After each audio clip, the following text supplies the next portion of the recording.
Bonjour à tous et bienvenue à ce dernier module.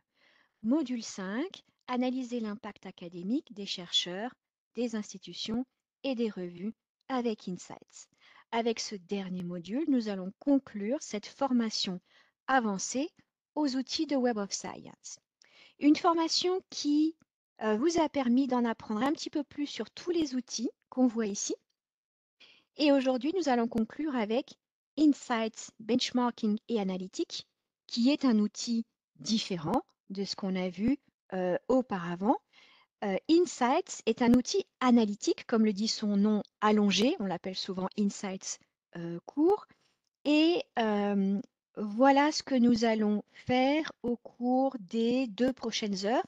Un programme assez dense que je vais diviser en 2 parties pour faire une petite pause au milieu. Ce sont les modules que nous n'avons pas encore vus au mois de septembre. Alors, je rappelle rapidement ce qu'est Insights, puisque si vous êtes là aujourd'hui, normalement, c'est parce que vous avez assisté à la première formation d'Insights au mois de septembre. Donc, je fais un rappel très bref de ce que c'est. Insights utilise les données de la Core Collection de Web of Science. Ces données, ce sont tous les documents qui proviennent de ces revues, plus de 21 000 revues dans la Core Collection, dans différents indices et multidisciplinaires. Insights utilise la manière d'indexer qui provient de Web of Science. L'indexation, c'est ce qu'on appelle comment l'information, les données sont organisées dans différents champs. Par exemple, il y a les auteurs et leurs identifiants. Il y a les adresses et les affiliations unifiées. Il y a également l'information sur les sources de financement quand elle est disponible. Donc, cette manière d'organiser l'information, on appelle ça des données, telle qu'elle est organisée dans Web of Science Core Collection. On réutilise ces données dans Insights pour pouvoir faire des analyses. En fait, Web of Science est un outil qui vous permet de faire votre recherche bibliographique, trouver des nouveaux documents, alors que Insights va être utilisé pour faire des analyses statistiques. Donc, ce dessin nous montre l'information source Web of Science avec toutes les données dont on dispose dans chacun des registres de documents, et ceci est actualisé tous les jours, alors que Insights, c'est une actualisation mensuelle. Chaque mois, on extrait cette information et on l'incorpore dans Insights pour faire des analyses, des rapports par rapport à et on peut comparer différentes choses. On voit ici, on peut comparer des chercheurs, des organisations, des universités par exemple, des lieux, très souvent des pays, mais pas forcément, des disciplines ou aires de recherche. Publication sources, il s'agit surtout de revues scientifiques dans ce cas-là, mais il y a également des livres et des proceedings et les financements. Et tout ceci, d'où est-ce que ça provient? Les données viennent de Web of Science, mais l'outil qui va nous permettre de les analyser, c'est Insights. Et l'information de Insights existe depuis 1980. L'information qui est plus ancienne ne sera pas ici disponible pour analyse. Alors maintenant, ce que nous allons faire, c'est, je vais aller à la page initiale de l'outil. Alors je reviens ici à ma page de départ. C'est la page de départ quand vous accédez à Insights. Vous voyez ici l'adresse insights.clarivate.com. Si vous êtes dans une autre plateforme qu'on a vue lors des dernières semaines, je vous rappelle que la navigation elle est facile. Du côté droit, en haut, vous avez derrière Products, différents liens vers les différents outils que nous avons vus lors de ces dernières semaines, et l'un d'entre eux est Insights. Et c'est celui qu'on va voir aujourd'hui. Donc on va aller au-delà de la formation pour débutants qu'on avait vue en septembre et on va faire des choses différentes qu'on n'avait pas vues la dernière fois. Alors, je vais faire, pour commencer, une analyse, c'est le plus simple, dans le module d'organisation. Quand j'ouvre ce module d'organisation, j'atterris par défaut sur une liste d'institutions qui est organisée par production scientifique. Donc, on a toujours la Californie et la Chine euh, dans les premières lignes. Et ensuite, vous voyez toujours des très grandes universités. Donc ça, c'est toute la liste. En général, je vais comparer uniquement un petit nombre d'institutions. Et pour sélectionner ce petit nombre d'institutions, j'ai des filtres sur la gauche. Alors, je vais faire une petite analyse de bibliométrie. Je vais commencer. Donc, j'ai déjà deux filtres qui sont appliqués par défaut. Le schéma des catégories Web of Science qu'on a appris dans le module C, les 254 catégories, et un autre filtre pour les années de publication. Et je vais tout de suite toucher à ce premier filtre. Quand on fait une analyse bibliométrique, on écarte toujours les 2 années les plus récentes parce que c'est beaucoup trop tôt pour analyser les citations. Donc en fait, comme on est encore début 2023, je vais écarter 2022 et 2021 et je vais commencer un petit peu plus tôt. Alors vous voyez, j'ai différentes options ici. Je vais choisir quelque chose de personnalisé. Je peux le faire grâce à ce petit ascenseur horizontal. Je vais commencer en 2016, par exemple, ou bien je peux utiliser les flèches ici. Et on va dire, oups, c'est 2016-2020, je veux 5 années complètes. Voilà, c'est beaucoup plus précis en fait ici avec les deux modules déroulants. Voilà, 2016-2020, vous voyez, ça y est, j'ai un autre espace temporel et tout de suite, les chiffres ont été mis à jour. On va revoir rapidement comment on utilise les filtres, refaire des choses qu'on avait vues la dernière fois. Alors, j'aimerais voir uniquement une liste d'institutions marocaines. Donc, je peux appliquer un filtre location et le pays Maroc. Donc, je l'écris, je le sélectionne et je dis actualiser la liste. Et il me reste 23 organisations qui sont organisées ici dans cette liste.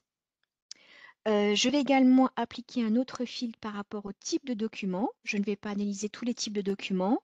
Je vais faire comme les classements internationaux. Je vais filtrer par article et article de synthèse, en anglais review. Voilà, j'ai un deuxième filtre d'appliquer. C'est mis à jour automatiquement. Et je vais également écarter les articles avec beaucoup d'auteurs. Donc, je vais appliquer un seuil, auteur par document. Voilà. Je vais dire, par exemple, les documents qui sont atypiques avec plus de 50 auteurs, je vais les écarter de mon analyse également. Parfois, ça peut biaiser les résultats. Voilà, maximum 50. Voilà, ça y est. Et voyez en haut, j'ai tous les filtres que j'ai appliqués. Et je peux revenir en arrière très facilement, soit nettoyer tous les filtres et revenir à ma page de départ, soit me défaire d'un filtre ou de l'autre en cliquant sur la croix. Donc c'est très facile de voir ce que j'ai appliqué. C'est toujours en haut. Et en plus, ici, vous voyez, à chaque fois que j'ai appliqué un filtre, j'ai un rond vert qui est apparu dans ma liste de filtres. Je vous prie de m'excuser pour le bruit de fond. J'ai un immeuble qui est en train d'être construit juste à côté, donc ça fait du bruit de fond. Et c'est mon deuxième micro qui ne fonctionne pas bien et qui n'annule pas ces bruits de fond. Alors, maintenant que nous avons appliqué des filtres, on va parler d'indicateurs. Et je vous rappelle où est-ce que vous pouvez trouver ces indicateurs. Ces indicateurs sont ici dans le deuxième onglet. Et j'ai déjà été les chercher pour gagner un petit peu de temps. Vous pouvez les trouver dans cet onglet. Et si vous voulez aller un petit peu plus vite, vous avez également la possibilité ici de les chercher et de les additionner. Alors, j'ai choisi aujourd'hui, je voulais vous parler des collaborations internationales ou nationales. Et nous avons des indicateurs assez récents qui nous permettent vraiment de voir tout type de collaboration. Donc, j'ai été les chercher et j'ai mis en pourcentage. Pourcentage de collaboration internationale, pourcentage de collaboration domestique. Qu'est-ce que ça veut dire domestique? C'est un mot très américain qui veut dire national, dans le même pays, ou bien pourcentage d'organisation dans la même institution. Et j'ai été les chercher. Alors, il y a ici collaboration, vous voyez, ils apparaissent ici. Je peux le voir en pourcentage, je peux le voir en chiffres, nombre de documents. J'ai choisi plutôt des pourcentages. Donc, ça apparaît ici et je les ai additionnés pour les voir ici dans mon tableau. Alors, comment interpréter cette information qu'on voit ici dans ce tableau? Alors, on va commencer par cette colonne, pourcentage de collaboration internationale, 39,81%. Ça veut dire que, ce que je vais faire, c'est que je vais rajouter un chiffre aussi, comme ça, ce sera plus parlant. Voilà, je vais le rajouter aussi, additionner. Et ça va apparaître en fin de page. Je vais le bouger. Je vais le mettre un petit peu devant. Voilà. Alors, ça veut dire, alors, si on fait 39,81 de ce total, ça fait 1853 documents. Pour ces 1853 documents, nous avons plus de deux auteurs, enfin, nous avons deux auteurs ou plus, pardon, deux auteurs ou plus, et nous en avons au moins un qui n'est pas au Maroc, puisque j'ai appliqué le filtre Maroc. Ok, il y a des auteurs dans au moins deux pays différents. Donc à partir de là, ces documents sont étiquetés comme collaboration internationale. On voit le pourcentage et on voit le nombre. Ceux qui nous restent, eh ben, ils vont être catégorisés. Ensuite, on applique le filtre collaboration domestique, c'est-à-dire nationale. Et là, ben, c'est pour les documents qui ont deux auteurs ou plus, dans des institutions avec des adresses différentes, mais les deux adresses restent au Maroc. Et enfin, la troisième colonne. Donc, si la troisième colonne, c'est uniquement pour les documents qui ne rentrent ni dans international, ni dans domestique. OK? Euh, c'est pour les documents où il n'y a aucun auteur étranger, où il n'y a aucun autre auteur au Maroc, autre que dans la même institution. Et c'est pour ça qu'on appelle organization only, ce sont des collaborations internes dans la même université dans ce cas-là. Donc voilà comment interpréter ces trois colonnes. La question qui m'arrive souvent après, c'est alors si je fais la somme de ces trois pourcentages, je devrais avoir 100%. Presque, presque. Il nous manque un cas ici, c'est-à-dire les documents où il y a uniquement un auteur. Donc ce ne sera pas 100%. Ce qui nous reste, le petit pourcentage qui nous reste, ce seront les documents pour lesquels il y a uniquement un auteur. Et à ce moment-là, oui, on aura les 100%. Donc voilà pour l'interprétation de ces indicateurs de collaboration. Vous pouvez les mettre en pourcentage et vous pouvez également les mettre en nombre entier. Et ces nombres ici sont cliquables. Donc à vous de voir. Et à partir de là, comme on l'a vu dans les formations précédentes, vous pouvez, par exemple, organiser cette liste de 23 institutions par celles qui collaborent le plus à l'international, par exemple. Alors là, je vais l'enlever parce que du coup, j'arrive pas à tout voir. Je réenlève cette liste et je reste avec mes pourcentages. Et nous voyons que l'Université Polytechnique Mohamed VI est celle qui a le pourcentage le plus élevé de collaboration internationale. Et pourtant, ce n'est pas celle qui publie le plus, ce n'est pas la plus grande. Donc, c'est assez intéressant de voir ça. Ensuite, l'Université internationale de Rabat et ensuite l'Université de Tétouan et seulement après Marrakech, etc. Et on pourrait le faire comme ça avec les différentes colonnes. Par exemple, on avait joué avec celle-ci avant, quelle est l'université avec l'impact normalisé le plus élevé. Mohamed VI, Université de sciences de la santé, si j'ai bien compris. Alors là, on va recliquer sur cette colonne-là pour voir quelle est l'université la plus grande, celle qui publie le plus, c'est Mohamed V à Rabat. Donc, à chaque fois qu'on choisit une colonne et qu'on réorganise, on va avoir un ordre différent. Maintenant, nous allons apprendre à utiliser les lignes de base. Les lignes de base qui sont ici dans le 3e onglet. Alors, il y a 4 lignes de base possibles. Global Baseline, c'est-à-dire connaître la moyenne internationale, tout ce qu'il y a dans Insights. Moyenne régionale ou nationale et moyenne pour all items, ça veut dire tout ce que j'ai dans cette liste ici, ou bien baseline for pinned item, c'est-à-dire que dans ce cas-là, je peux en sélectionner quelques-uns et faire un pin to top et j'ai ma baseline for pinned item pour ces trois-là, c'est-à-dire la somme de tous les documents sans qu'il y ait des doublons, parce qu'il peut y avoir des collaborations entre ces trois institutions. Et j'ai la moyenne du CNCI, mais ce n'est pas la moyenne de ces chiffres-là, c'est les CNCI de ces 10 000 documents, donc c'est quelque chose de pondéré. Et la même chose pour les colonnes suivantes. Alors, ce n'est pas forcément ce qui m'intéresse aujourd'hui. Je voulais juste vous montrer ce que c'est qu'un pin. Ce que je vais faire, c'est je vais faire la baseline, la moyenne pour ces 23 institutions. Et en fait, ce sera la même que la nationale, en fait, puisque j'ai tout ce qui est au Maroc ici, d'unifié. Alors, je vais l'additionner. Baseline for all items, voilà. Donc, pour les 23 institutions, ça fait un total de 18 783 documents.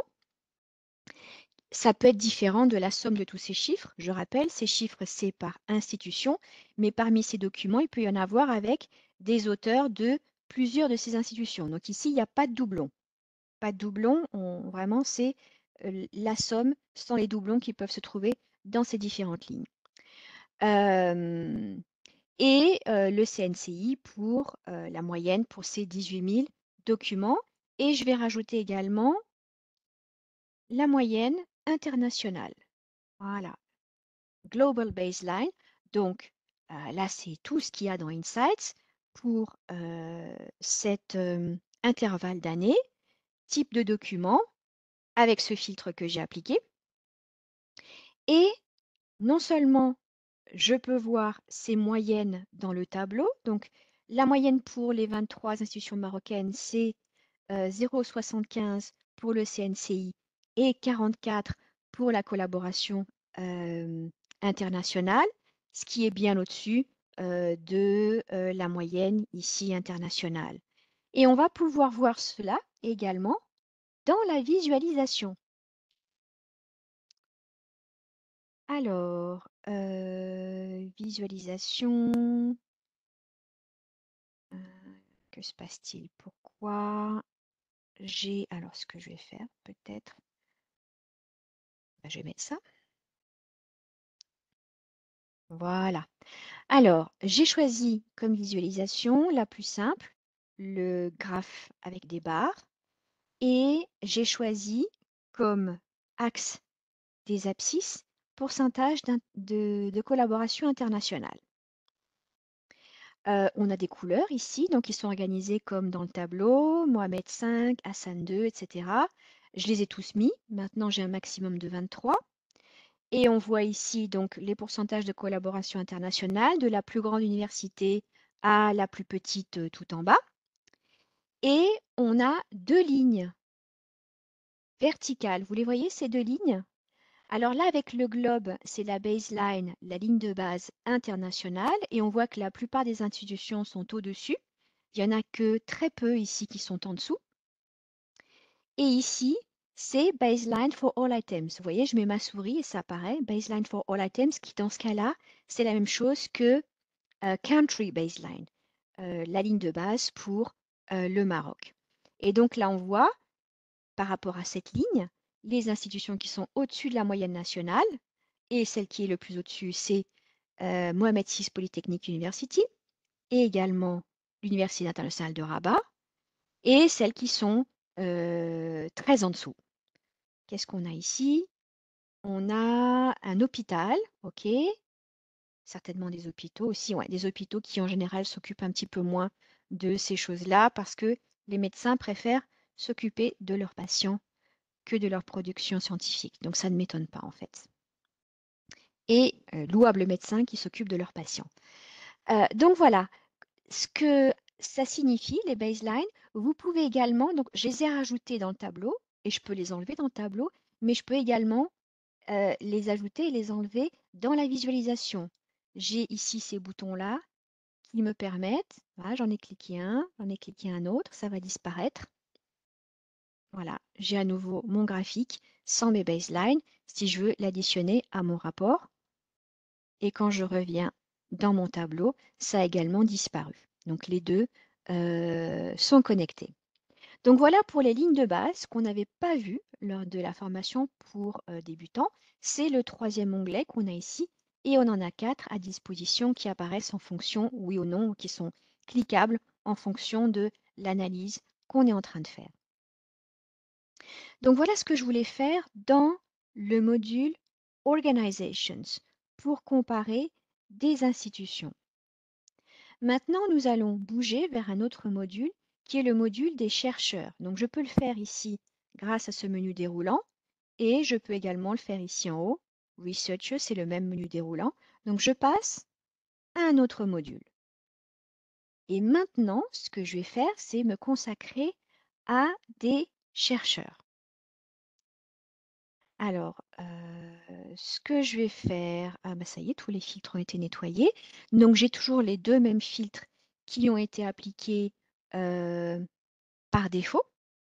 Et bah, ce que je vais commencer à faire, c'est en appliquer quelques-uns. Alors, il y a quelques nouveautés dans ce module pour les gens qui utilisent Insights depuis quelques temps. Avant, quand nous rentrions dans ce module, nous avions par défaut une liste de noms, ce qui était pas évident parce qu'on connaît le problème avec les noms, des variantes de noms. Donc, ça a changé très récemment. Maintenant, la première chose que vous allez voir quand vous rentrez dans ce module, ce n'est pas une liste de noms, c'est une liste de registres d'auteurs qui, dans certains cas, ont été vérifiés, réclamés, et d'autres qui sont le fruit de l'algorithme. Alors, je vais recharger mon tableau. Peut-être petite coupure d'Internet, voilà où j'en étais. Donc, Was Author Records, et c'est bien mieux de cette manière-là. En plus, vous voyez, on a également le petit logo vert qui me permet de savoir les profils qui ont été réclamés par les auteurs ou pas. Et nous pouvons appliquer le filtre ici, claimed ou unclaimed. Donc, je vais garder que des profils dont je pense que je peux me fier puisqu'ils ont été vérifiés par le propre auteur. Donc, je vais appliquer claimed pour que dans ma liste, je n'ai plus que des profils réclamés avec le petit logo vert. Et maintenant, ce que je vais faire, je vais regarder les profils des chercheurs d'une certaine institution. Donc, j'ai la possibilité d'appliquer ici le filtre Affiliated Organization et je vais choisir comme exemple aujourd'hui l'Université Hassan II de Casablanca.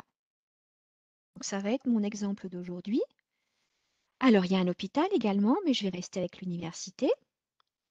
Donc, je le sélectionne, ça apparaît en vert, et ensuite je fais Update Results, parce que sinon, là, j'ai une liste internationale. OK.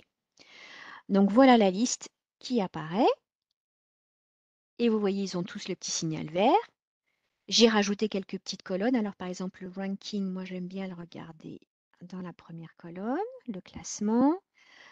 Pourcentage documents cités, ça ne m'intéresse pas trop. Par contre, pourcentage documents publiés, oui, ça m'intéresse. Nombre de citations, affiliation, l'identifiant. Donc tout ça, je l'ai rajouté. J'ai même l'ORCID ici qui apparaît. Et le CNCI. OK. Et alors, quand je filtre par affiliation, comment est-ce que ça fonctionne?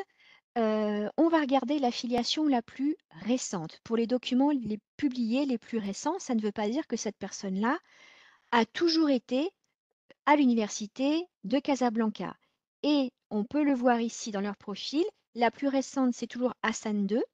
Mais par exemple, pour ce profil-là, je vais cliquer sur plus 2. On voit qu'il y a eu également l'université de Meknès. Et là, dans ce cas-là, eh ben, beaucoup en France, différents établissements, etc. Donc on voit, on peut avoir un petit aperçu de l'historique. Donc je vais mettre moins parce que ça complique un petit peu la liste. Donc en fait, quand on filtre par Affiliated Organization, c'est toujours celle qui apparaît dans les documents les plus récemment publiés pour cette personne. Alors, ce que je vais faire pour les auteurs, je choisis en général depuis 1980. Ce serait dommage de voir que une partie de leur publication, de leur production scientifique. Donc, je vais changer et je vais mettre All Years de 1980 à 2023. Comme ça, je vois le total de documents qui devraient être dans leur profil de chercheur dans Web of Science. Et une petite nouveauté également dans ce module, je vous avais parlé lors de la formation pour débutants du fait qu'il y a des modèles de rapports qui apparaissent ici que vous pouvez utiliser très facilement. On avait vu celui d'organisation et on avait vu celui de chercheur au mois de septembre. Vous pouvez y aller depuis cet espace-là et choisir un identifiant ou un nom d'auteur. La nouveauté, c'est que maintenant, s'il y a quelqu'un ici dans cette liste qui vous intéresse, vous n'avez qu'à cliquer sur le nom de cette personne et en cliquant sur le nom de cette personne, il vous amène, c'est comme si j'appliquais un filtre ici avec son registre d'auteur, il vous amène au Researcher Report pour cette personne. Donc ça, c'est un petit raccourci qui est très utile et je vous remontre très rapidement en quoi consiste ce profil. On a un résumé, les catégories où cette personne a publié le plus souvent, sa production scientifique, publications et journaux où l'impact académique est le plus élevé. Et là, on a un nuage de mots, les mots qui sont citation topic les plus souvent, et je vous expliquerai plus en avant ce qu'est citation topic. C'est une classification de disciplines. Et il y a 3 onglets, également la collaboration, par exemple. Ce que j'aime beaucoup dans celle-ci, c'est qu'on voit l'auteur au centre et on voit les affiliations de ses co-auteurs les plus fréquents. Donc ça, c'est des choses qu'on avait déjà vues. La nouveauté, c'est que vous avez le lien maintenant directement depuis le nom du chercheur dans ce tableau. Maintenant, ce que nous allons faire, nous allons prendre à titre d'exemple une personne. Alors, je vais reprendre la même personne que la dernière fois lors les modules qu'on avait fait les semaines d'avant. Cet auteur hautement cité, highly cited, Youssef Belmakbout, et je voulais vous montrer plus en détail quelque chose. Alors, il va falloir que j'aille chercher son nom. Ce que je vais faire, c'est que je vais tout nettoyer. Voilà. Et je peux aller chercher directement le profil d'une personne, ou bien avec son identifiant, ou bien avec son nom. Et ce que je vais faire, c'est que je vais le faire avec son nom. Alors, il faut que je l'écrive correctement. B, K, H. Et je pense que ça devrait apparaître maintenant. Ah, il me manque un L. Voilà. Ah, alors j'en ai 2. Eh bien, on va voir celui, c'est bizarre. Ben, je rajoute les 2 et on va voir celui qui m'intéresse. C'est bizarre, c'est bizarre, c'est bizarre. Ah, j'ai à nouveau 2018. Je veux toute la production scientifique. OK. Alors, celui qui m'intéresse, c'est celui-là. Celui qui a été vérifié par l'auteur. c'est celui qu'on voit ici avec le petit signal vert. Ce que je voulais vous montrer, c'est d'où provient l'information du BIMplot. Alors, quand on était dans le module C, quand on a regardé le BIMplot d'impact de l'auteur, je vais le rouvrir, je vous avais parlé d'un indicateur qui était le percentile de citation pour chacun des documents publiés par cet auteur. Et je vous avais dit que ce percentile provenait d'Insights. C'est calculé dans Insights, c'est marqué d'ailleurs ici. Donc je vais vous dire d'où provient cette information. Ce percentile, plus il est proche de 100, mieux il est. Donc cet auteur est hautement cité parce qu'on voit effectivement qu'il a des percentiles très élevés. Ce que je vais regarder ici, c'est toute sa carrière. Et on va s'intéresser, ça va être plus simple parce qu'il y en a tellement des très élevés. On n'en a pas beaucoup qui n'ont pas été beaucoup cités. Bah, parmi les premiers, tout au début de sa carrière, il y a des documents qui n'ont pas été très cités. Les trois inférieurs ont un percentile de 6, alors là je mets ma souris de 9 et de 13. OK? Et maintenant, cette information, je vais vous montrer d'où elle vient. Si je clique ici sur ces 96 documents, j'ai un tableau qui s'ouvre avec, pour ces 96 publications, toute l'information que je peux exporter d'ailleurs, qui vient d'Insights. Donc, il y a plusieurs colonnes. Les colonnes sont toujours les mêmes pour quelle que soit la liste de documents. Et il y a l'avant-dernière colonne, c'est le percentile dans la catégorie.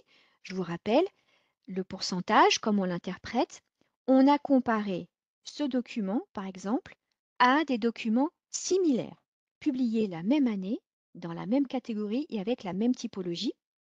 Et à partir de là, on a défini que ce document avait un percentile de 99, c'est-à-dire qu'il était parmi les documents les plus cités, si on le compare à des documents similaires.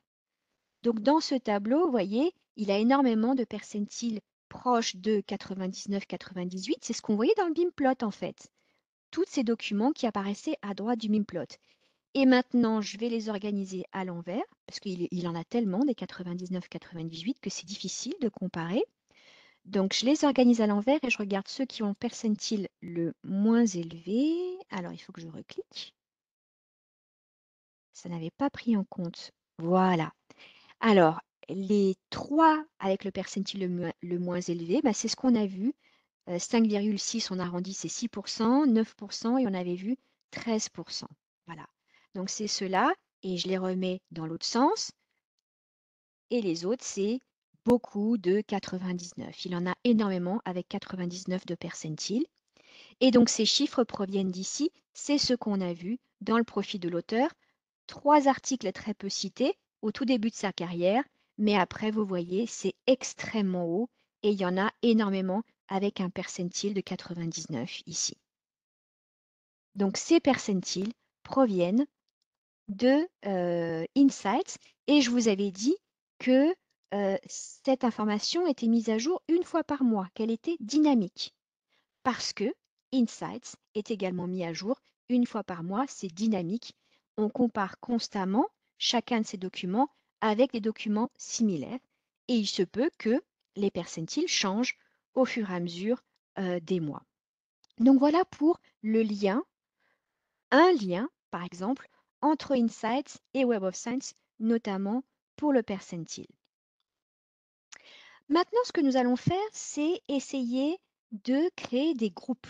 C'est quelque chose de nouveau également. Alors, je reviens à ma page initiale.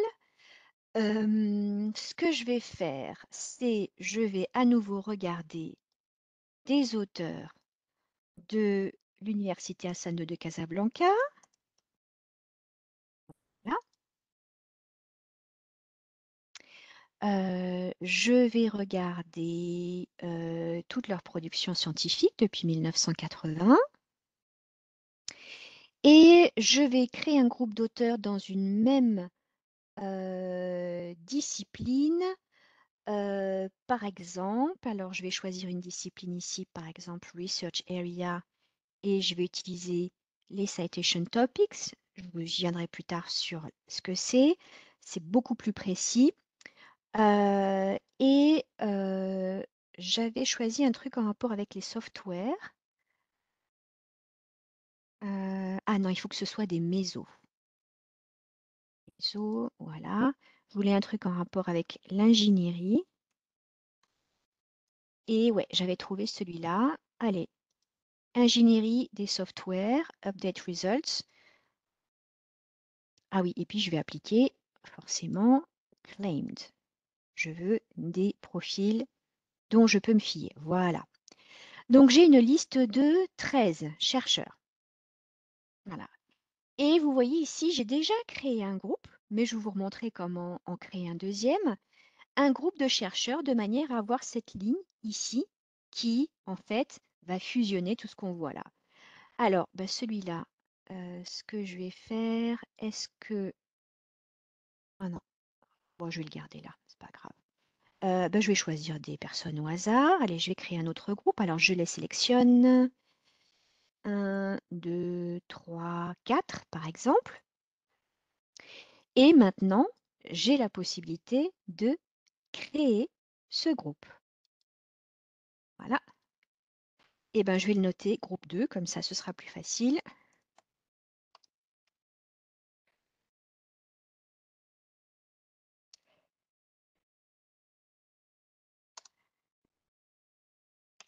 Voilà, Create Group. Et à partir de là, le groupe, il apparaît en haut de la page et je peux utiliser ce groupe pour faire différentes comparaisons. Donc, ça peut être plus que pour une personne, ça peut être pour un groupement de personnes. Combien est-ce que je peux créer de groupes? Le maximum, c'est 20 groupes par module. Là, je vous montre un exemple dans le module des chercheurs, mais je vous rappelle que vous avez 6 modules. Et dans chacun des 6 modules, vous pouvez avoir 20 groupes. 20 groupes d'organisation ou 20 groupes de revues scientifiques. Donc, voilà comment créer des groupes. Et à partir de là, par exemple, je pourrais voir, donc là c'était le premier groupe que j'avais créé, les documents qui sont derrière et faire une analyse, par exemple, dans une autre entité. Alors, avant d'aller à ces choses compliquées, je voulais vous montrer comment faire la gestion de ces groupes et ensuite on va les utiliser. Ces groupes, ils sont gardés ici dans l'onglet, pardon, dans mes classeurs, folders, organiser folders, donc je vais y aller. Donc, dans mes classeurs, j'ai des analyses que j'ai organisées par pays. Vous les organisez comme vous voulez. Moi, je les ai organisées par pays. Bah là, c'est un groupe que je viens de créer et j'ai un classeur avec mes groupes. Donc, ce que je vais faire, c'est move classeur my groups. Je les organise petit à petit. Et je vais ouvrir ce classeur. Je peux lui redonner un nom aussi à n'importe quel moment. Je peux l'effacer. Pareil pour ce qu'on a à l'intérieur. Je peux me défaire d'un groupe ou d'un autre. Par exemple, celui-là, je vois qu'il n'est pas très intéressant. Donc, je vais faire delete. Yes. Et je vais rester plutôt avec celui-là, le premier que j'avais créé. Donc, vous voyez, j'ai des groupes de chercheurs. J'ai des groupes de pays. J'ai des pays francophones ici, j'ai des groupes d'universités et à nouveau ici des groupes de chercheurs. Donc je rappelle que vous avez 6 modules et dans chacun de ces 6 modules, vous pouvez créer 20 groupes différents. Si vous voulez en créer un numéro 21, il va falloir vous défaire d'un groupe antérieur. Pas plus de 20 groupes en simultané. Et la gestion, elle est faite ici depuis vos classeurs. Vous pouvez les renommer, vous pouvez les bouger dans un autre classeur, vous pouvez les organiser comme vous voulez. Et vous pouvez ici également, par exemple, j'ai changé d'avis, il y a un auteur que je veux enlever de ce groupe ou il y a un auteur que je veux rajouter. Et ici, je vais chercher son nom et je vais le rajouter pour avoir un groupe plus important. Donc voilà comment ça marche et c'est quelque chose d'assez nouveau, ces groupements. Donc moi, je vous montre juste un exemple dans le module de chercheur, mais vous pouvez le faire dans n'importe quel autre module. Je reviens à mon module de chercheur maintenant pour vous montrer deux choses différentes. Je vais profiter du groupe d'ailleurs. Ce que je vous montre dans ce module-là et dans n'importe quel autre des autres modules, vous pouvez également, quand vous voulez voir par exemple où est-ce que ce chercheur a publié, les revues, ou bien les financements qu'il a obtenus, etc., vous n'avez pas besoin de commencer dans ce module-là parce que vous allez trouver ce filtre également dans un autre module. Ou bien, vous avez la possibilité plus compliquée, si vous êtes dans ce module-là, vous avez commencé à faire une analyse. Imaginons, j'ai un groupe de chercheurs, le total de leurs publications, c'est 14. Si je clique sur ce chiffre-là, non seulement je vois les 14, ici aussi d'ailleurs, hein, ici aussi je peux changer le nom du groupe, mais en bas, donc là j'ai, alors je recommence, je vais le refaire doucement. Quand j'ai un chiffre qui est cliquable, là, ce qui m'intéresse, par exemple, c'est ces 14 documents. Quand je clique, j'obtiens la liste de ces 14 documents, la liste qu'on a vue précédemment, une ligne pour chacun d'entre eux. Là, c'est un lien vers le document vers Web of Science. Je peux exporter cette liste, mais il y a quelque chose qu'on n'avait jamais vu jusqu'à présent, et aujourd'hui je vais vous le montrer, c'est la possibilité d'amener ces 14 documents dans un autre module. Ça s'appelle Refocus Your View. Par exemple, je peux les amener dans le module Organisation. Je vais imaginer qu'aujourd'hui, je veux voir ces 14 documents de ces 4 auteurs, dans quelle revue ils ont été publiés. Donc, je vais amener ces 14 documents dans le module Publication Sources. J'attends un petit peu. Go. Et là, je vais atterrir dans le module Publication Sources avec tous les filtres que j'avais appliqués auparavant.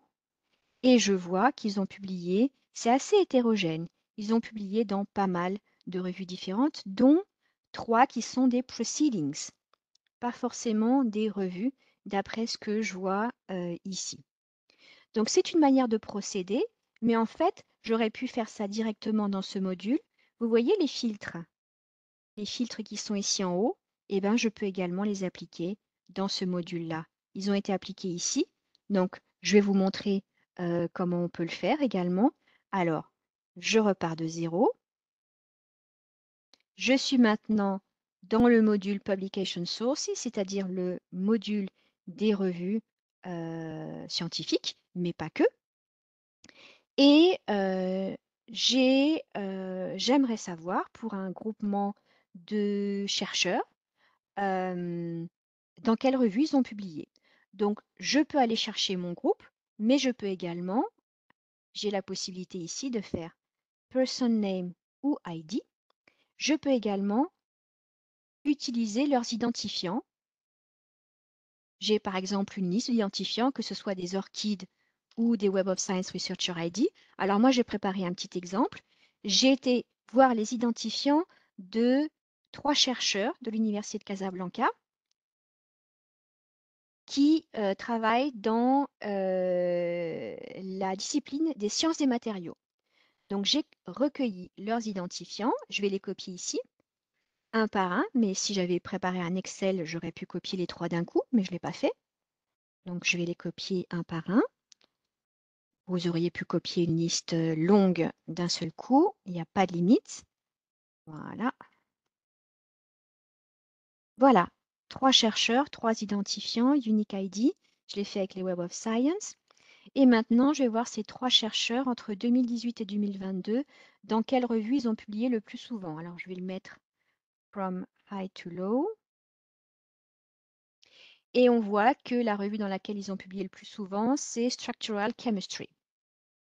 Donc, n'oubliez pas que les filtres des chercheurs, les filtres des organisations et les autres filtres qu'on va voir dans les autres modules sont également ici sur la gauche applicables. Donc, c'est de cette manière qu'on peut analyser les chercheurs non seulement dans ce module-là, mais également dans n'importe quel autre module, parce qu'on peut appliquer un filtre ici par chercheur. Soit le nom, ce que je ne conseille pas, soit le profil du chercheur réclamé. je conseille, soit avec l'identifiant. Et l'identifiant, ça peut être soit un Web of Science Researcher ID, soit un ORCID, soit un mélange des deux identifiants. Donc voilà comment ça marche. Et ce qui nous a permis de voir le module de publication, mais on va y revenir un petit peu plus tard. Alors maintenant, nous allons passer à, on va y revenir plus tard, à celui-là, au module de Research Areas, pour apprendre d'autres filtres et d'autres indicateurs que vous allez voir dans les autres modules également. Simplement, ils ont à voir, sont en rapport avec Research Areas. Alors, R de recherche, si on traduit en français, ici, nous avons différents, on appelle ça des schémas, différentes classifications. La plus connue, alors je répète, la plus connue, ce sont les catégories de Web of Science.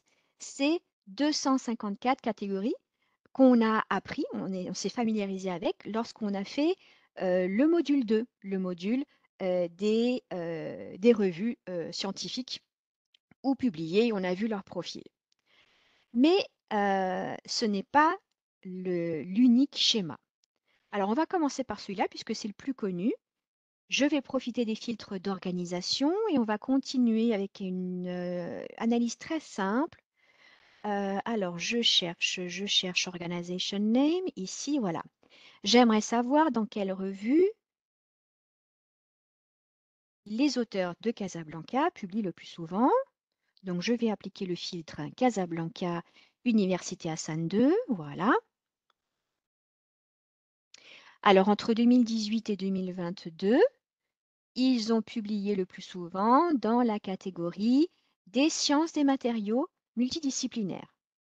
Et ensuite, sciences des computers, ordinateurs, ensuite physique, etc., etc. Donc, on voit ici les chiffres, mais on pourrait regarder également le CNCI, l'impact normalisé. Ça tombe bien parce que là où ils publient le plus, dans la catégorie dans laquelle ils publient le plus, ils ont également un impact normalisé supérieur à la moyenne.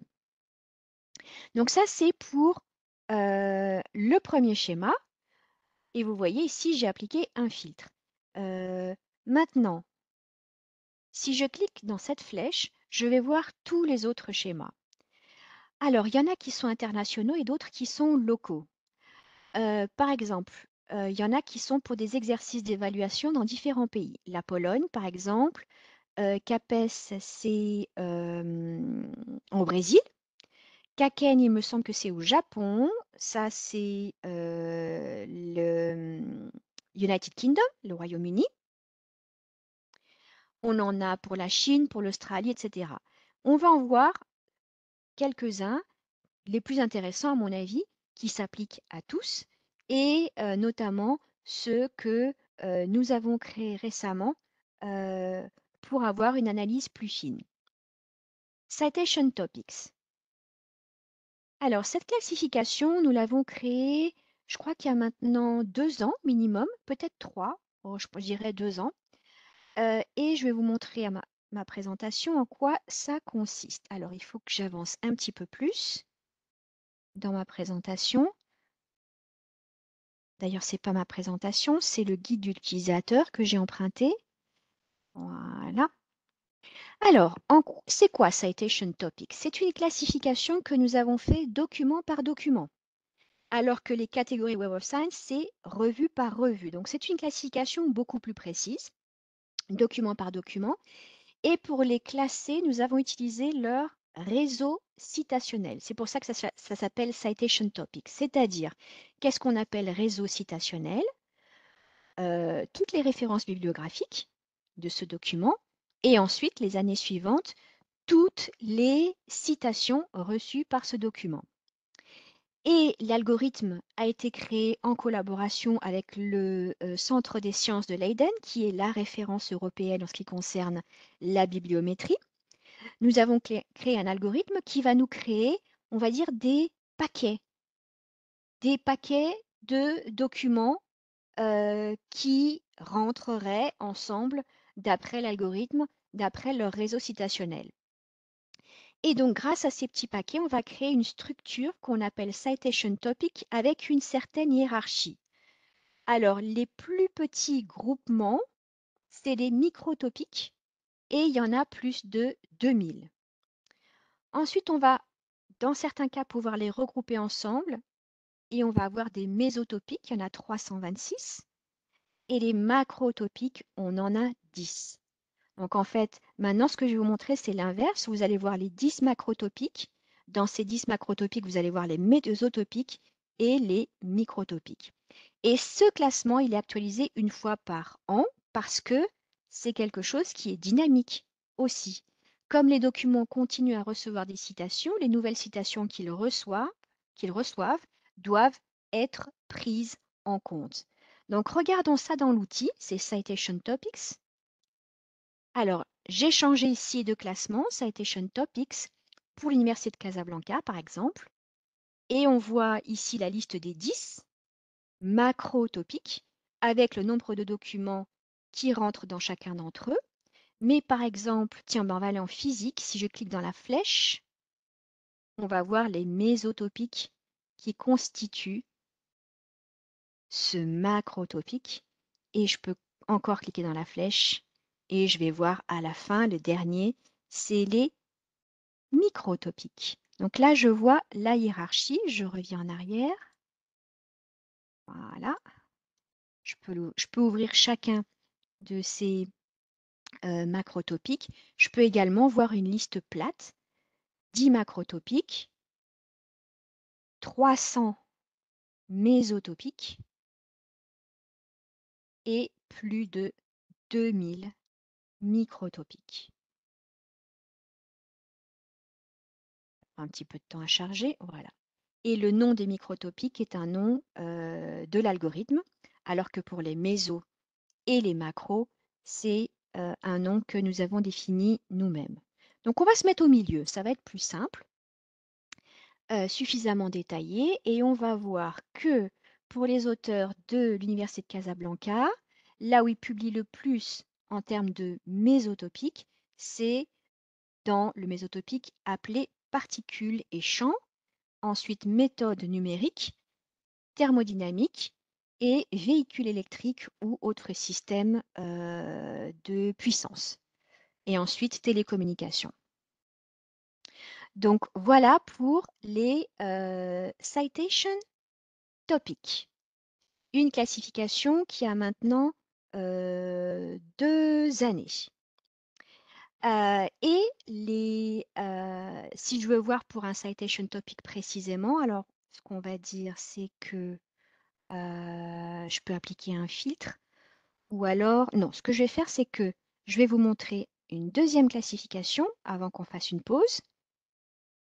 Je pense que celle-ci va également vous intéresser.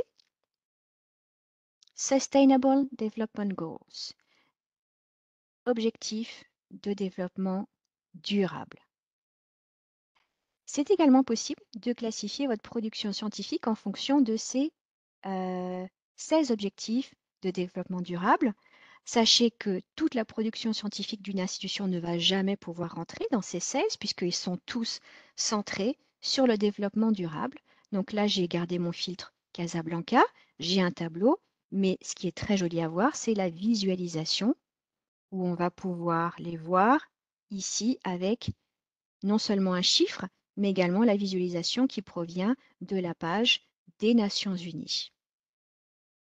Je l'ai fait pour une institution, cette analyse. Vous pouvez la faire pour un chercheur, un groupement de chercheurs. Et cette classification, elle apparaîtra toujours à gauche de n'importe quel des modules. Donc, vous pouvez également filtrer par un objectif développement durable ou un citation topic. Et je me rends compte qu'il y a quelque chose que j'ai oublié de vous montrer. Pour revenir au citation topic, c'était la visualisation qui va avec. Enfin, il y en a plusieurs, mais celle qui me semble la plus intéressante. Je vais remettre ici à méso. Donc, on a une liste de méso citation topics pour cette université. Je vais les garder organisés de cette manière-là. Et je vais à une visualisation qui s'appelle Heatmap, Citation Topics Heatmap. Elle n'existe que pour les Citation Topics. Alors, il y a un code couleur.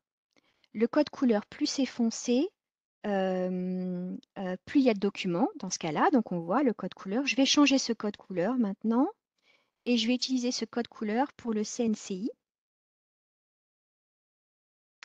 Et comment est-ce qu'on interprète cette image? Eh bien, on le lit dans ce sens-là, de gauche à droite, de la première ligne à la dernière ligne.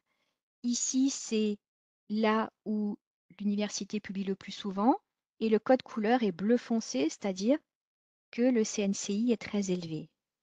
On voit ici des opportunités. Par exemple, ici, on voit un code couleur clair qui veut dire que le CNCI est moins élevé que la moyenne.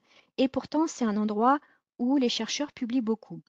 Qu'est-ce que, par exemple, cette université pourrait faire pour que la recherche en rapport avec le cancer et les os et tout ce qui est tissu humain, puisse avoir un meilleur CNCI? Ici, il est de 0,16, c'est vraiment très très bas. On préférerait que ce soit au-dessus de 1. Donc, c'est avec ce code couleur, on voit des opportunités de s'améliorer pour l'institution. Pourquoi est-ce que dans ces disciplines où les auteurs publient beaucoup, est-ce qu'ils ont un CNCI peu élevé?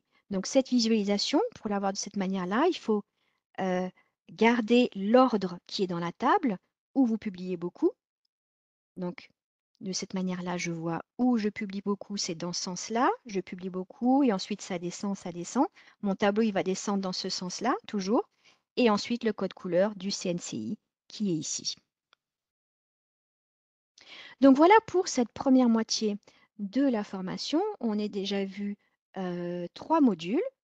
Organization, on a fait un exercice qu'on n'avait pas fait la dernière fois. On a vu chercheur et on a vu aire de recherche.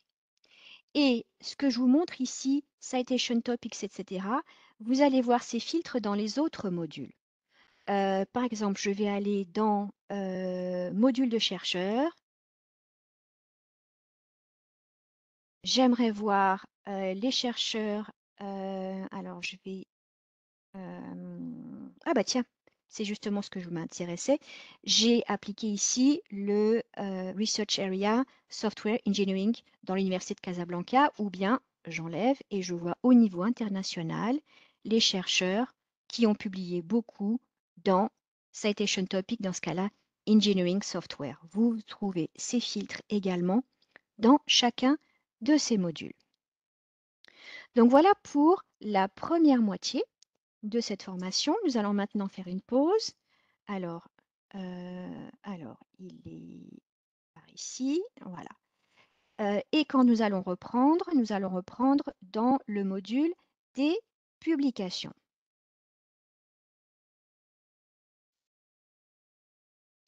Alors, nous continuons maintenant avec le module. Nous allons revenir maintenant pour en apprendre un petit peu plus sur le module Publication Sources. Alors, analyser Publication Sources. Donc, comme je l'ai dit auparavant, ici, on analyse les revues. Ce que je vais faire, c'est que je vais commencer depuis le début. J'ai annulé tous les filtres qui avaient été appliqués auparavant. Alors, il y a plusieurs manières de procéder. Si vous voulez voir une revue en particulier, vous pouvez ici chercher son nom, par exemple Nature. Si vous voulez voir un groupement de revues, vous avez également la possibilité soit de cliquer sur différents noms, soit si vous avez la liste de leurs identifiants, ISSN, vous pouvez les copier et les coller ici, que ça provienne d'un document Word ou d'un document Excel. C'est également une manière très simple. Si vous avez vos propres groupements de revues avec leurs identifiants, c'est également possible de le faire. Ce que je vais appliquer aujourd'hui comme filtre, c'est type de source. Alors, je vous disais, il n'y a pas que des revues, principalement des revues, mais comme on a tout le contenu de la Core Collection, on a également des livres et des proceedings. En général, on l'utilise pour des revues. Donc, je vais appliquer ce filtre-là. C'est ce qui nous intéresse le plus souvent. Premier filtre. Et bah tiens, je vais en appliquer un autre. Par exemple,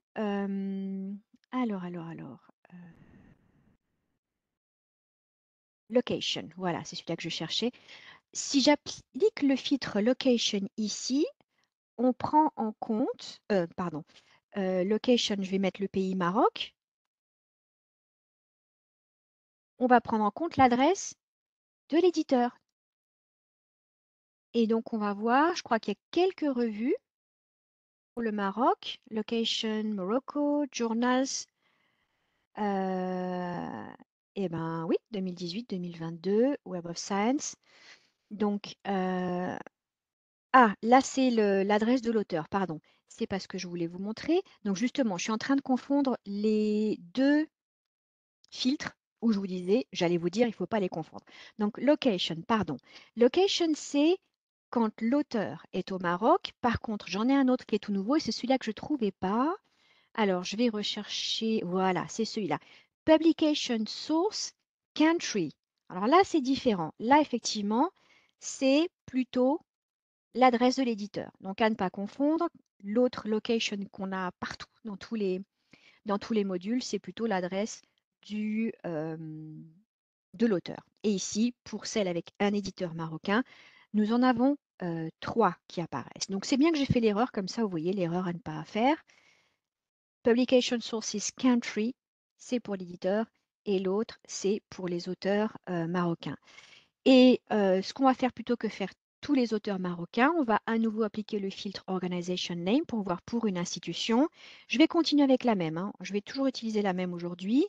Et puis dans quelques mois, j'en utiliserai une nouvelle. Je change tout le temps. Alors, publication avec au moins un auteur de Casablanca. Dans quelle revue est-ce qu'il publie le plus fréquemment? Où ils ont publié le plus fréquemment entre 2018 et 2022, c'est les annales de médecine et de chirurgie. Ensuite, journal de physique, European Journal Physique, et Journal of High Energy Physics, etc. etc. Vous pouvez changer l'intervalle de temps si vous le désirez. Donc les filtres, ça fonctionne de la même manière. J'aimerais attirer votre attention sur filtres et indicateurs qui sont un peu différents de ce qu'on a vu jusqu'à présent. Je vais reparler de cet indicateur Journal Normalized Citation Impact qui est un peu différent de celui-ci qui est très connu dans le monde Insights et dans le monde de la bibliométrie et des rankings qui s'appelle CNCI. Ici, c'est une normalisation par catégorie alors qu'ici, c'est une normalisation par journal. Alors, voyons un bel exemple qui est par exemple cette deuxième revue. Qu'est-ce que ce 2,14 nous indique? Il nous indique que c'est 119 documents avec au moins un auteur de l'Université de Casablanca, donc dans cette revue. Quand on compare les citations de ces 119 documents à des documents similaires, c'est-à-dire dans la même catégorie, publiés la même année et même type de document, leur impact normalisé est de 2,14. La moyenne, c'est 1. Donc 2, ça veut dire qu'ils ont 2 fois plus de citations que la moyenne. Donc ça, c'est normalisation par catégorie. Et ici, c'est normalisation par journal en anglais, revue en français. On est près de 2 aussi. À nouveau, si on compare ces 119 documents à des documents similaires, c'est-à-dire dans la même revue, journal, publiés la même année et documents avec la même typologie, ils ont 2 fois plus de citations que la moyenne. La moyenne est 1, toujours, la moyenne mondiale, et 2, c'est multiplié par 2 en fait, 2 fois plus de citations. Donc c'est un indicateur par une normalisation par revue et non par catégorie. Un indicateur qui est également très utile. Et vous avez également, je vais les rajouter maintenant, rajouter les indicateurs en rapport avec le facteur d'impact et le JCI aussi, Journal Citation Indicator. Alors, il y a les quartiles ou bien les chiffres, je vais plutôt utiliser les quartiles. Voilà, JCI quartile qui apparaît également ici, apply. Et cette colonne-là, je vais l'enlever. Je trouve qu'elle n'est pas très utile. Et maintenant, on voit que eh bien, cette revue, elle est dans le quartile 2, si on regarde, si on compare avec les facteurs d'impact, et dans le quartile 2, si on regarde l'autre indicateur, Journal Citation Indicator, alors que celle-ci est dans le quartile 1 pour ces deux indicateurs. Donc, les indicateurs, on les voit ici. On peut les choisir également à tête plus reposée, on va dire, avec leur définition sur la gauche. Ils sont classifiés par production, impact, collaboration, les baselines, on les a vus, open access, etc. Et nous avons également des filtres en rapport qui peuvent être, voilà, il y a un filtre GIF Quartile, par exemple, et un filtre JCI Quartile. Donc, soit vous l'appliquez comme filtre, si vous voulez vraiment que ces documents-là, soit vous voulez uniquement voir dans le tableau. Donc, vous avez les filtres et les indicateurs. Et puisqu'on est dans les filtres, je voulais montrer les filtres qui sont propres aux publications, c'est-à-dire Open Access. Alors, ces filtres... alors, est-ce que l'ordre est un petit peu déroutant? Parfois, voilà, ici, Open Access. Alors, il y en a pas mal. On va simplifier. Je vais voir, par exemple, All Open Access. Je vais appliquer ce filtre-là et voir uniquement ce qui a été publié en accès libre. Ou bien, j'enlève le filtre et je vais plutôt regarder, je vais enlever ces colonnes et je vais plutôt regarder les indicateurs. Donc, soit vous avez les filtres, soit vous avez les indicateurs. Et je vais rajouter plutôt de ce côté-là, ça va être plus simple. Alors, Open Access, j'aimerais un pourcentage de documents en accès libre. Et le complément, ce serait le pourcentage de documents pas en accès libre. Additionner. Ce qui me permet de voir maintenant revue en accès libre 100%, celle-ci ben, quasiment aussi, et revue de souscription. Celle-ci, on a plutôt du 100% du côté de non-open access. C'est une manière de le voir, de voir un petit peu celle qui publie à 100% en accès libre ou seulement partiellement en accès libre ou pas du tout en accès libre, toujours avec une souscription. Donc, ces filtres, vous les avez à disposition et les indicateurs également sur la gauche, ou bien ici les indicateurs.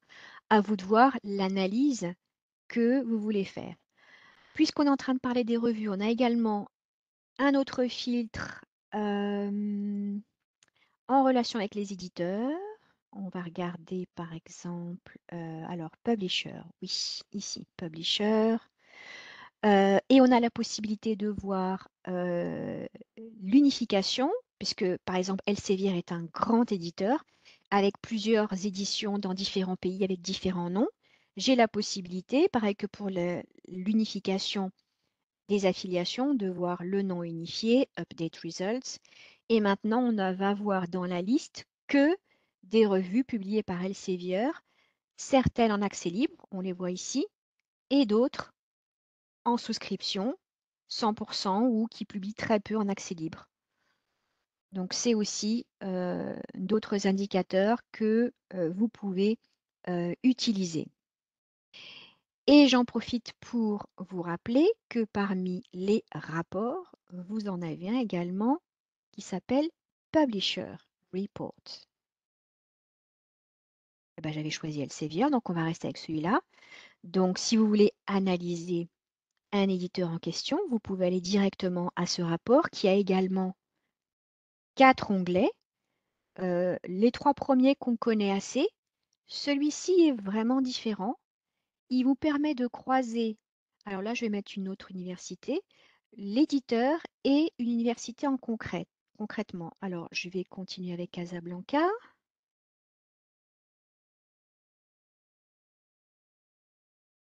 Là,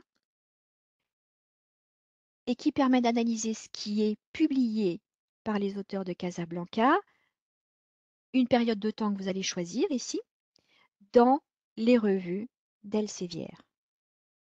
Alors, qu'est-ce qu'on a ici? Output, Publication Year et publication de documents. Ah bah oui, 2018 là. Et ici, bah pourquoi on n'a pas de d'informations avant 2018? C'est bizarre ça. Ouais, il y a des choses que j'arrive pas à comprendre. Bon, on va regarder celui-là plutôt. Alors, Open Access, bah surtout. On a encore quand même une... ouais, bah, c'est normal, surtout en souscription. Et ensuite, très très peu avec Elsevier en accès libre. Et ça, c'est que le début de ce rapport. Donc, 4 onglets. Le dernier est celui qui croise l'information de l'éditeur avec votre université. Et sinon, les autres sont 100% de l'éditeur. Alors ça, c'était pour les revues et leurs éditeurs. Passons maintenant au module des agences de financement.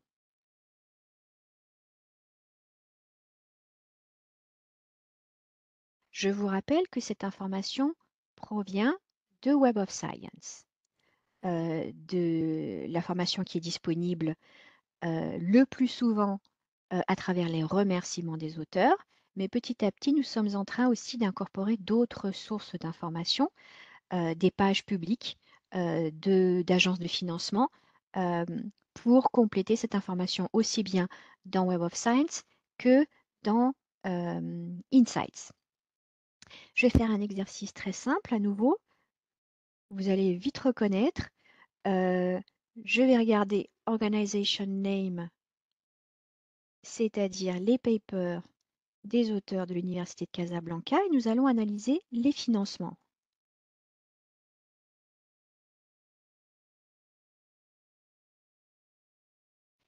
Et ce qui me permet aussi de vous expliquer que la liste qu'on voit ici est également une liste de noms unifiés, parce que chaque auteur va l'écrire d'une manière différente. Donc nous avons également procédé à une unification. Alors on voit en premier lieu la Commission européenne, ensuite l'ANR en France, le Royaume-Uni, etc. Comment se fait-il qu'il y ait des financements qui soient étrangers? Tout simplement parce qu'il peut y avoir des co-auteurs dans d'autres pays européens ou mondiaux, et donc les financements peuvent provenir du Maroc ou d'un autre pays. Ça, ce sont les documents avec au moins un auteur affilié à l'Université de Casablanca, et on voit entre 2018 et 2022 en ce qui concerne cette analyse.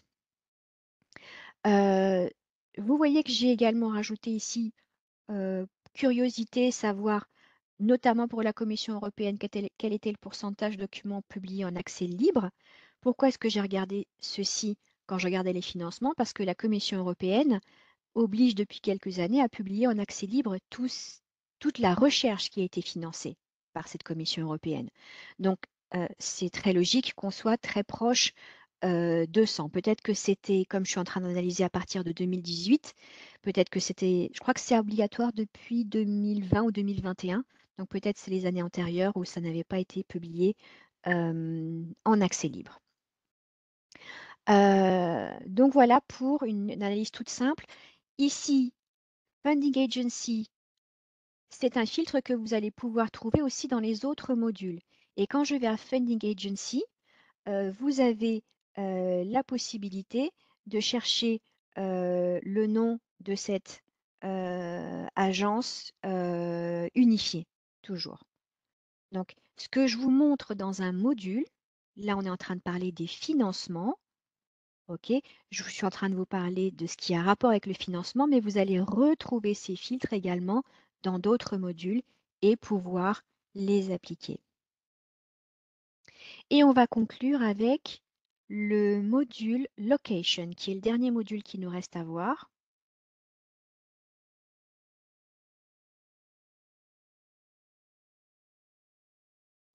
Et si vous vous souvenez du tout début de cette formation, vous vous souviendrez que j'ai appliqué un filtre location alors que j'étais dans les organisations. Donc tout ça pour vous démontrer à nouveau que ces filtres, même si je vous en parle et je vous les explique dans le module pertinent, ils vont apparaître également dans les autres modules. Par exemple, je vais aller à chercheur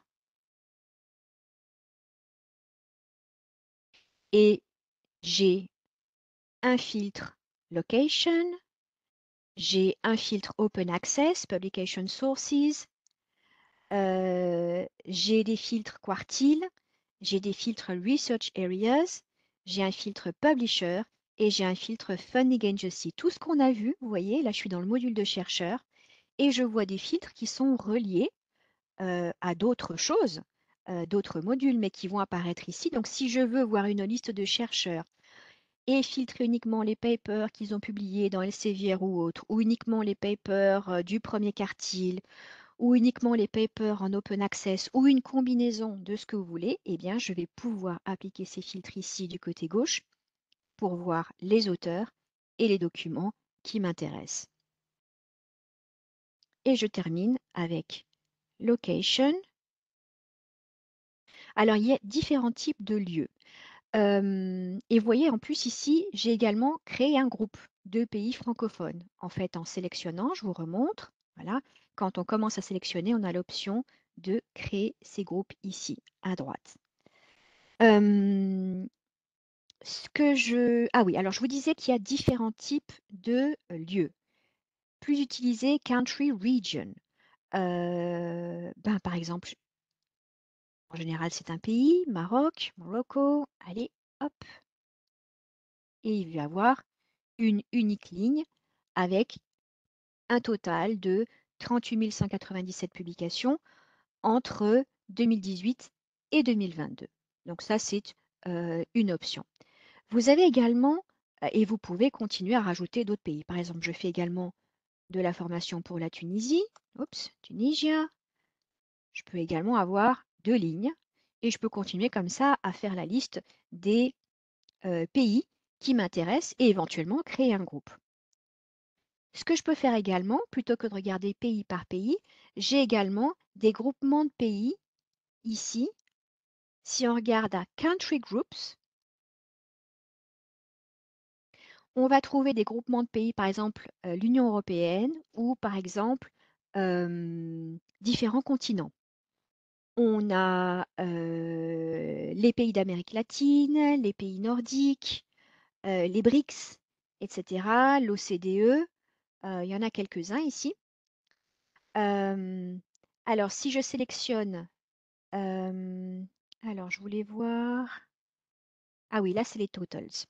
Alors, l'Europe des 28, c'était l'Europe avec le Royaume-Uni, alors que l'Europe des 27, c'est après le Brexit et uniquement euh, euh, sans le Royaume-Uni en fait. Donc il y a avant et après Brexit. Et quand je sélectionne Total, ça veut dire que je vais avoir uniquement une ligne. Alors je vais sélectionner celle-là par exemple, Pin to Top, voilà. Et je vois la fusion de tous ces pays. Je vais le faire différemment maintenant. Ça c'est quand je le fais ici en haut. Maintenant, si je veux savoir la liste des 28, je veux une liste de pays. Donc ça, c'est ce que je veux. Je veux une liste de pays. Et maintenant, je vais appliquer un filtre. Et je veux l'Europe des 27 sans le Royaume-Uni. J'applique ce filtre. Et à ce moment-là, plutôt que d'avoir une seule ligne, l'Europe des 27, je vais avoir 27 lignes. Une par pays. OK? Donc c'est la différence ici. En haut, je décide ce que je veux voir. Je veux voir une liste de pays. Et je vais filtrer par ce groupement de pays, l'Europe des 27, par exemple. Donc, à vous de jouer avec le filtre location, soit dans ce module, soit dans d'autres modules pour faire vos analyses pertinentes. Il y a également une nouvelle visualisation géographique. Ça y est, elle est chargée là. Donc, les visualisations, vous les trouvez ici.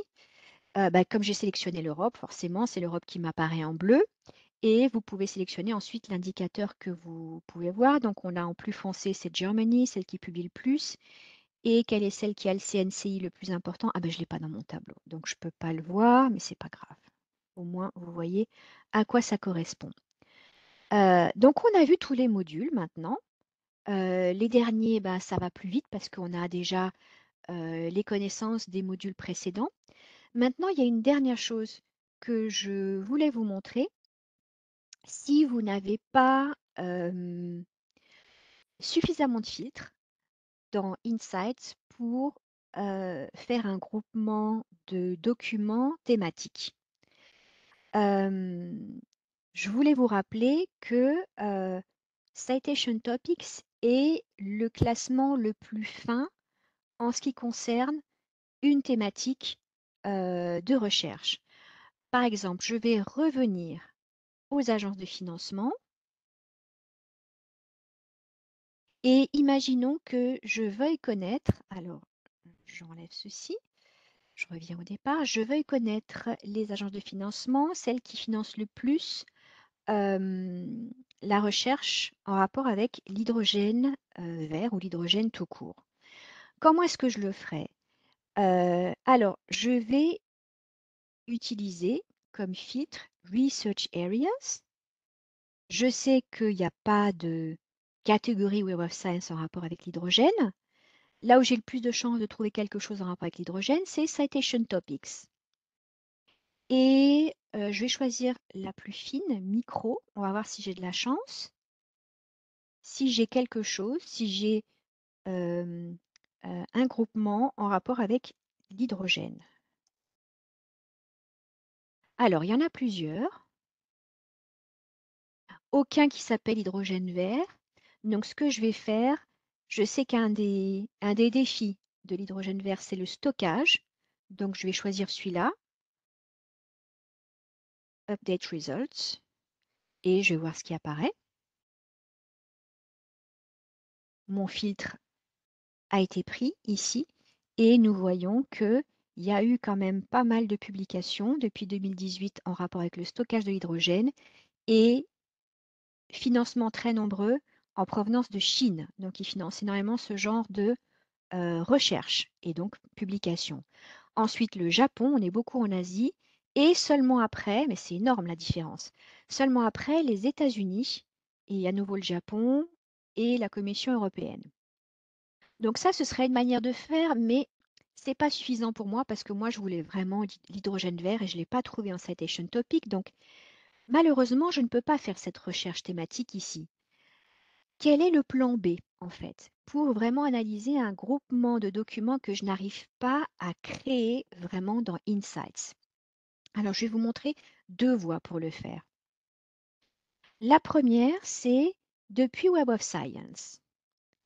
J'ai été rechercher ici ma requête d'hydrogène vert que j'avais fait il y a quelques semaines avec vous. Je l'ai rouvert et vous pouvez appliquer tous les filtres nécessaires pour vraiment vous concentrer sur un groupement de documents qui vous intéresse avant de les apporter dans Insights et de les analyser. Comment est-ce que cette liste de documents, je peux l'exporter dans Insights? Bon, ici, j'en ai 2248. Je peux le faire depuis une liste de résultats. Je peux le faire également depuis une liste de registres que j'ai gardés ici. Donc, l'option est toujours la même, c'est depuis exportation. Dans exportation, il y a exportation à Insights. Et je crois que le maximum, c'est 50 000 documents d'un coup. Donc, bon, choisissez une bonne liste. Et pour le faire, il faut toujours être ici identifié. Sinon, Web of Science ne saura pas où envoyer cette information. Web of Science veut l'envoyer, vous voulez l'envoyer à votre compte Insights. Donc, il faut être identifié. Vous allez cliquer sur Insights. Vous allez donner un nom à ce groupement de documents. Moi, je l'ai déjà préparé parce que ça prend quelques secondes et je voulais les gagner. Donc, vous lui donnez un nom et vous cliquez sur Export. Quelques secondes plus tard, maximum une minute, vous recevez un email qui vous dit ça y est, j'ai exporté. Et ce dataset, ça s'appelle un dataset, est disponible maintenant dans Insights. Voyons voir. Où est-ce que je vais aller le chercher? Je vais aller le chercher ici, Dataset.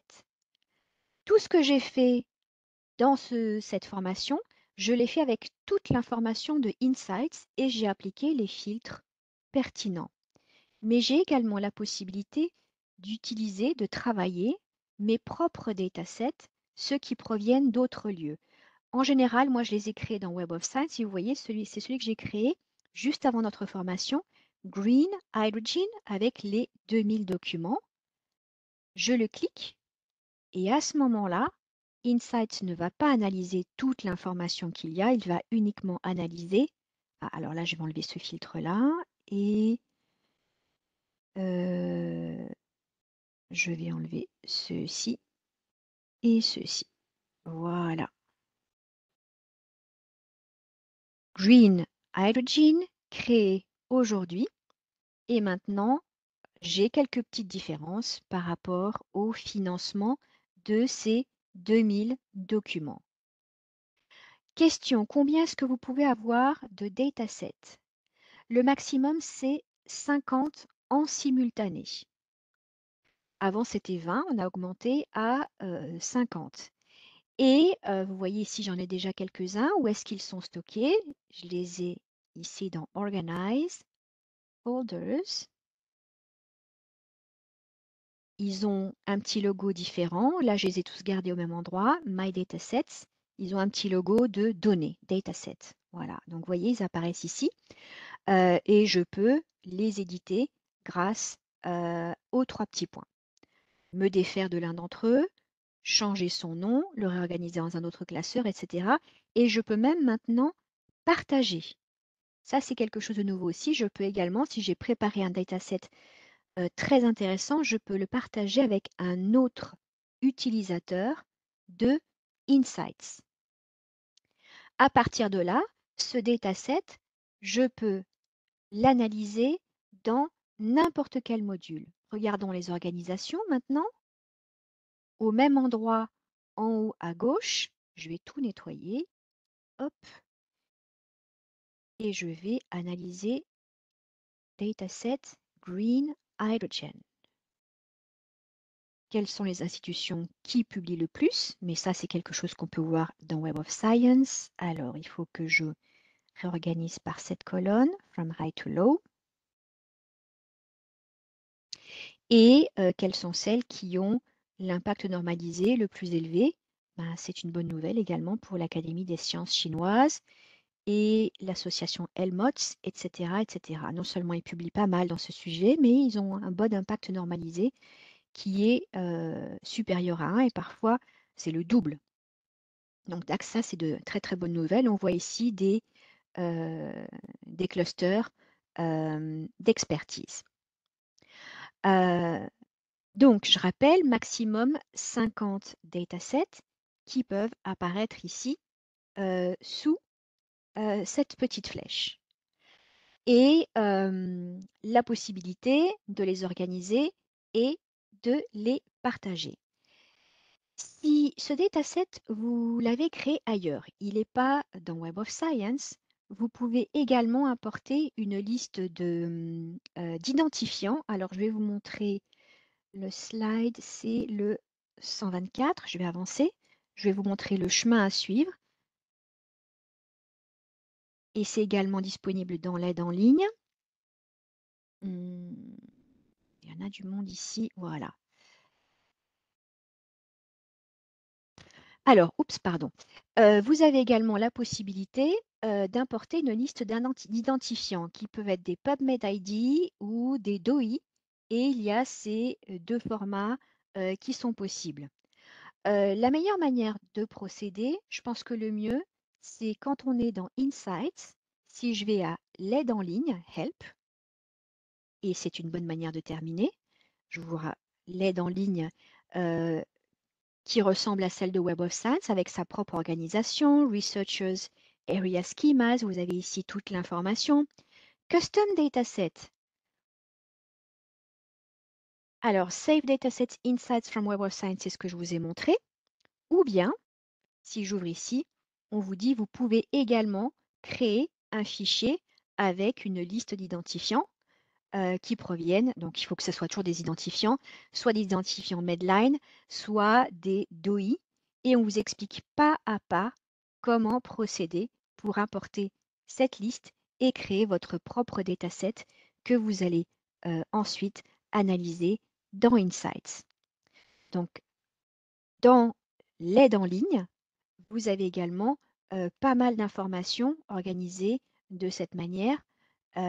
Et what's new, c'est toujours les dernières actualisations.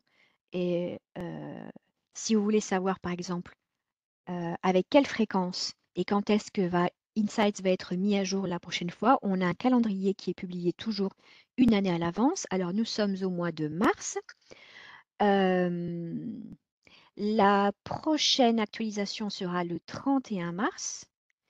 Et au 31 mars, nous aurons dans Insights l'information qui était dans Web of Science au 28 février. Donc, elle a déjà été exportée de Web of Science au 28 février et elle sera importée dans Insights un mois plus tard, le 31 mars. Il y a toujours un mois de décalage.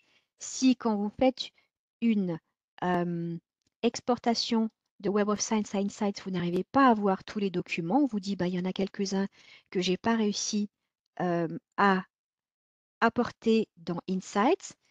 L'unique explication, pardon, c'est que cette information, elle n'était pas dans Web of Science au jour où on l'a exportée, donc on ne va pas pouvoir. Et la deuxième raison, c'est 1980. Rappelez-vous que dans Insights, ça commence en 1980. Tout ce qui est antérieur, vous ne le trouverez jamais dans Insights. Et en fait, on parle de exportation, mais ce n'est pas une vraie exportation, en fait. C'est une requête avancée avec des identifiants. Donc, ce qui n'est pas dans Insights, on ne va jamais pouvoir le voir, même si on l'importe de Web of Science. Et avec ceci, je conclus cette dernière formation un petit peu plus avancée. J'ai de quoi en parler encore pendant 1 heure, mais malheureusement, le temps est limité. Je vais vous laisser ma présentation. Alors là, aujourd'hui, c'est une exception. Ce n'est pas ma présentation. Ce que j'ai préféré, c'est vous copier, c'est pour ça que je ne l'ai pas trop utilisé. Je vous ai copié tout le guide d'utilisation de Insight parce qu'il y a énormément de choses. Donc, c'est ce que j'ai utilisé comme présentation aujourd'hui. Et je vous rappelle le contact qui est toujours le même de toute façon. Pour les questions techniques par rapport à l'utilisation d'Insights, etc., excepté l'accès. L'accès, c'est plutôt l'IMIS qu'il faut contacter. Ça, c'est l'email de notre équipe d'assistance aux utilisateurs. Et maintenant, nous allons avoir 30 minutes de plus pour traiter vos questions. Il est temps de rouvrir le chat et de commencer à y écrire.